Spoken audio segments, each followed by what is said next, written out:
तो आपके बीच में आदरणीय रंगाराम जी अपनी बात रखेंगे। शुक्रिया। सर्वप्रथम कोटि कोटि नमन हमारे उन तमाम महापुरुषों को जिनके त्याग, तपस्या और बलिदान की बदौलत आज हम सब इतने आलीशान सामियाने के नीचे बैठकर एक दूसरे से रूबरू हो रहे हैं, मुखातिब हो रहे हैं, सामाजिक चर्चा परिचर्चा कर रहे हैं। मैं मेरे युवा साथियों से सादर अनुरोध चाहूंगा कि आप सामने पांडाल में विराज कर इस जाजम की शोभा बढ़ाएं। कार्यक्रम अभी लंबा चलना है, बहुत सारे क्रांतिकारियों का विचार हमें सुनने हैं और उन विचारों को अपने जीवन में भी अपनाना है।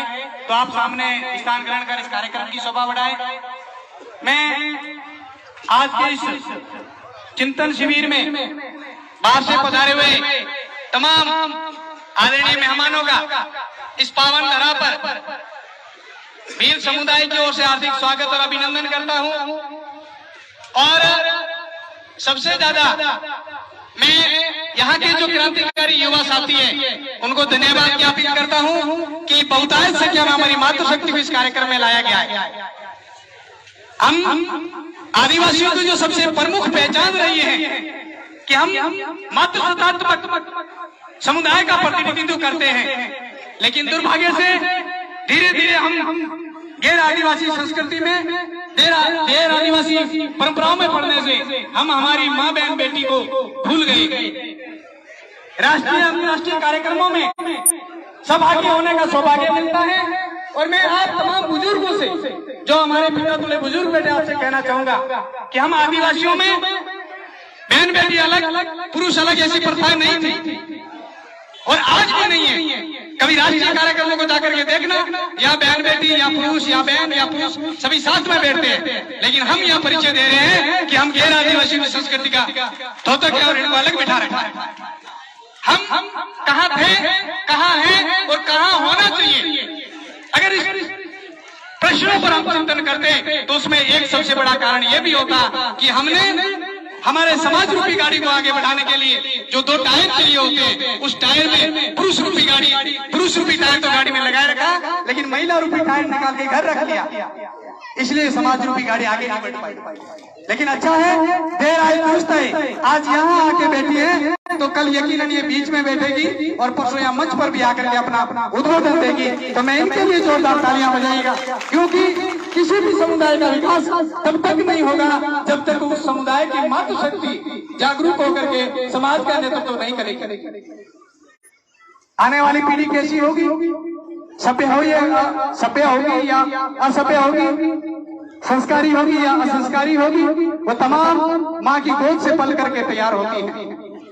माँ की गोद में पलने वाला बच्चा बड़ा होकर के कलेक्टर बनेगा या चोर बनेगा, वो संस्कार माँ की गोद से ही सीख जाता है।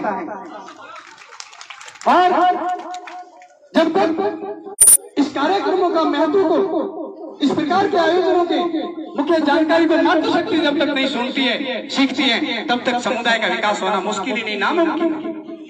तो एक बार पुनः इनके लिए जोरदार तालियां बजाइएगा।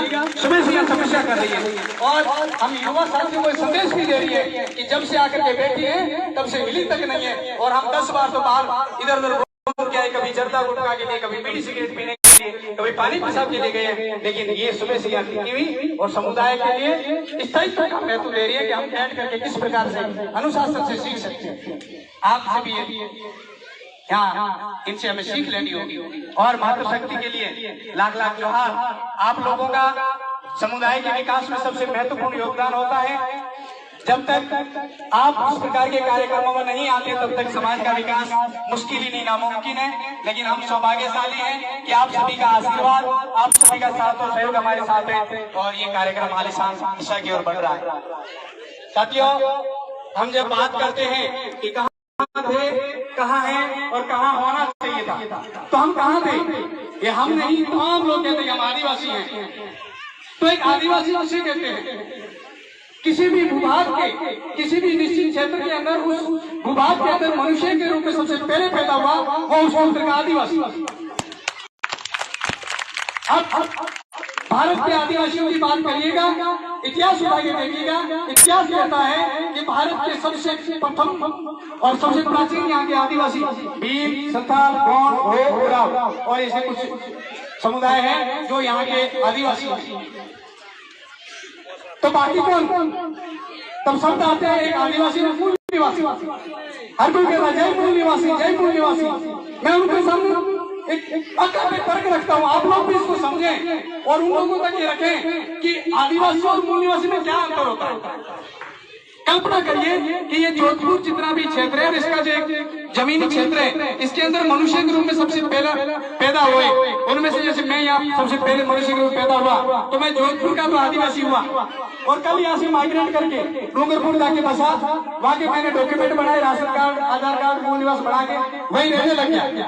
तो मैं डूंगरपुर का मूल निवासी हो सकता हूँ, लेकिन वहाँ का आदिवासी कभी नहीं हो पाऊंगा। तो हम आदिवासी हैं, यानी उस भारत के अंदर सबसे पहले मनुष्य के रूप में पैदा हुए। तो यहाँ के जल, जंगल, साधन संसाधनों पे हमारा ही कब्जा हुआ, यहाँ की शासन सत्ताओं पर हमारा ही कब्जा हुआ। लेकिन वो कहाँ? दूसरा सवाल, कहाँ थे? सबसे पहले थे। इतिहास किसी से भी जाके रखा थे, कोई यही कहेगा तुम आदिवासी हो, यानी यहाँ सबसे पहले पैदा हुए वही आप लोग। फिर कहाँ है? अभी वर्तमान में हम सबसे अंतिम पंक्ति हैं, सबसे राजनीतिक रूप से सबसे पीछे हैं, आर्थिक रूप से सबसे पीछे हैं, सामाजिक संगठनात्मक रूप से हम सबसे पीछे हैं, और शैक्षणिक दृष्टि में तो बार जिसके लिए हम संघर्ष कर रहे हैं। विधायक साहब, ये टीएसपी की तर्ज में डीटीएस से इस पे भी मैं विस्तार से कहूंगा। हम कहाँ हैं? सबसे पीछे। हर दृष्टि से, विकास की दृष्टि से देख लो, राजनीतिक दृष्टि से देख लो, आर्थिक दृष्टि से देख लो, शैक्षणिक दृष्टि से देख लो, हम सबसे अंतिम पंक्ति। और हमें कहाँ होना चाहिए था? हमें कार्यपालिका में होना चाहिए था, हमें व्यवस्था पालिका में होना चाहिए था, हमें न्यायपालिका में होना चाहिए था, हमें शासनकर्ता जमात होना चाहिए था, लेकिन हम वहां नहीं है। युवा साथियों, ये आप लोगों को लिए ये कुछ सवाल कि हम वहां कैसे पहुंच सकते हैं। नहीं पहुंचे तो कोई बात नहीं, देर आए दुरुस्त आई, अब भी अच्छी बात है। हम हमारे महापुरुषों को याद करें। जरा कल्पना करिए कितने विपरीत हालात रहे होंगे, कितनी प्रतिकूल परिस्थितियां रही होगी उस जमाने में, जब बिरसा मुंडा ने जाकर के अलग लगाई होगी। व्हाट्सएप पे, फेसबुक में एक मैसेज नहीं डालना पड़ता था कि कल जोधपुर में कार्यक्रम में तो डालना, ऐसी व्यवस्था नहीं हुआ करती थी। फॉर्च्यूनर गाड़ी में चढ़ करके डूंगरपुर से रवाना होकर के जोधपुर पहुंचा, ऐसी व्यवस्था नहीं हुआ करती थी। एक कॉल कर दिया जाए और बाड़मेर के रेगिस्तान क्षेत्र में बैठा हुआ आदमी यहाँ पहुंच जाए, ऐसी व्यवस्था नहीं होती। उन विपरीत परिस्थितियों में हमारे महापुरुषों ने संघर्ष करके हमें सम्मानजनक जिंदगी जीना के लिए हमें हक और अधिकार दिए। तो फिर आज तो तमाम परिस्थितियां, तमाम हालात हमारे अनुकूल है। हमारे पास साधन संसाधन है, हमारे पास सोशल मीडिया है, हमारे पास पढ़े लिखे होने के बाद कुछ शैक्षणिक जानकारियां भी है, फिर हम विकास की मुख्य धारा में क्यों नहीं जुड़ सकते? ये बहुत इंपॉर्टेंट सवाल हमारे सामने। जब विपरीत परिस्थितियों में उन्होंने अनुकूल परिणाम देने के प्रयास किए, तो आज का तो तमाम परिस्थितियां अनुकूल है। अगर हम अनुकूल हो जाए, हमारे सोच सकारात्मक हो जाए और हमारी नीति निस्वार्थ भाव की हो जाए, तो यकीनन हमारा समुदाय भी सर्वांगीण विकास किया कड़ी में हो सकता है। बस जरूरत है तो हमें एकजुट होकर के एक साथ आगे बढ़ने की, और उसके लिए हमें हमारे स्वार्थ से ऊपर आना होगा, हमें नाम पद प्रतिष्ठा की लालच से ऊपर आना होगा, हमें सबके साथ लेकर के चलने की भावना से आगे बढ़ना होगा। और विशेषकर युवा जितने भी कार्यकर्ता हैं, हमें बहुत लंबी लड़ाई लड़नी है, बहुत लंबे इसके घोड़े बनना है। और इसके लिए आप लोगों को सबसे ज्यादा लोगों के ताने सुनने के पड़े तो सुन लेना, लोगों के उल्हाने सुनने पड़े तो सुन लेना, लेकिन पीछे मुड़ करके मत देखना। आज दिन तक समाज के विकास नहीं होने की एक ये वजह भी रही है। जो भी सामाजिक मिशन को लेकर के मैदान में उतरा तो असंख्य लोगों ने उनके ऊपर आरोप लगाए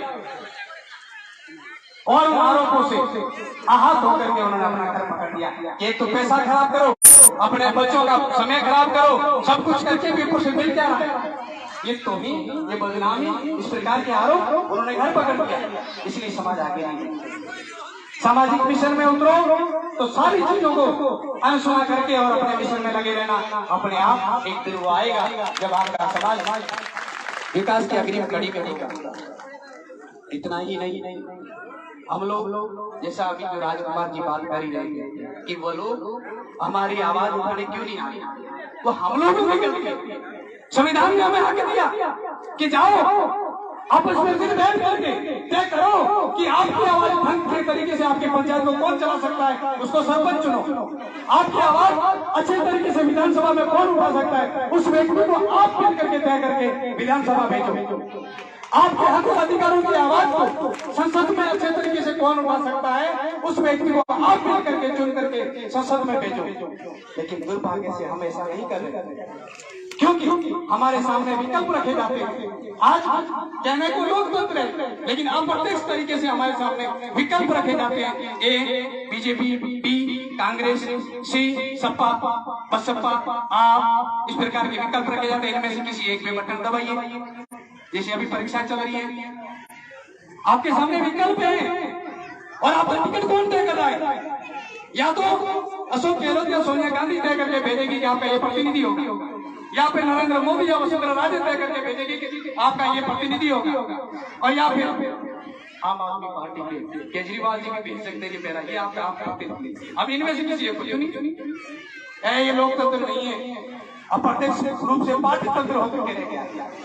लेकिन इस चिंतन शिविर का मुख्य उद्देश्य यह है कि आप जागरूक बने और आप निर्भय करके तय करें कि हमारी आवाज मुखर तरीके से, ढंग से, पढ़ा लिखा, जानकार, राजनीतिक जानकार, शैक्षणिक रूप से पढ़ा लिखा और सुलझे हुए सकारात्मक विचारों का धनी हमारे हक और अधिकारों के लिए विधानसभा में, संसद में अच्छे से कौन बात रख सकता है, उसको तय करके आगे भेजो ना।